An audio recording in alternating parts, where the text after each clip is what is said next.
એ ભારતીય ભોજનનો એક મહત્વપૂર્ણ ભાગ છે અને ગમે તે ઋતુ હોય યા પ્રેમીઓ આ પીણું પીવાનું ટાળતા નથી। ગરમ ચા પીધા પછી એવું લાગે છે કે શરીરનો થાક દૂર થવા લાગ્યો છે અને માથાનો દુખાવો પણ દૂર થઈ રહ્યો છે।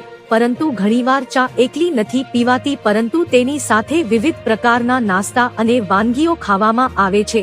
જો ચા સાથે ન ખાવાની વસ્તુ ખાવામાં આવે તો તબિયત બગડતા વાર નથી લાગતી। અહીં કેટલીક એવી ખાદ્ય ચીજોનો ઉલ્લેખ કરવામાં આવી રહ્યો છે જેનું ચા સાથે સેવન કરવાથી પેટ ખરાબ થઈ શકે છે અથવા માથાનો દુખાવો થઈ શકે છે, ત્વચાની એલર્જી અથવા ઉલટી થઈ શકે છે।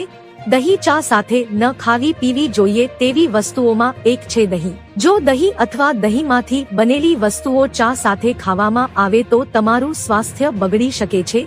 ચા ગરમ છે અને દહીંને ઠંડા ખોરાકમાં ગણવામાં આવે છે, તેથી ચા સાથે તેનું સેવન ન કરવું એ જ સમજદારી છે।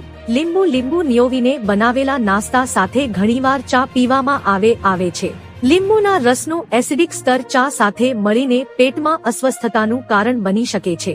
તો મિત્રો, હાલ માટે આટલું। મળીશું નવી અપડેટ સાથે જ। જો તમને અમારા વિડીયો પસંદ આવતા હોય તો વિડીયોને લાઈક કરી દેજો અને ભારત સમય ન્યૂઝ ચેનલને સબસ્ક્રાઇબ કરી બાજુમાં આવેલા બેલ આઇકોનને દબાવી દો જેથી તમને આવા સમાચારની અપડેટ મળતી રહે।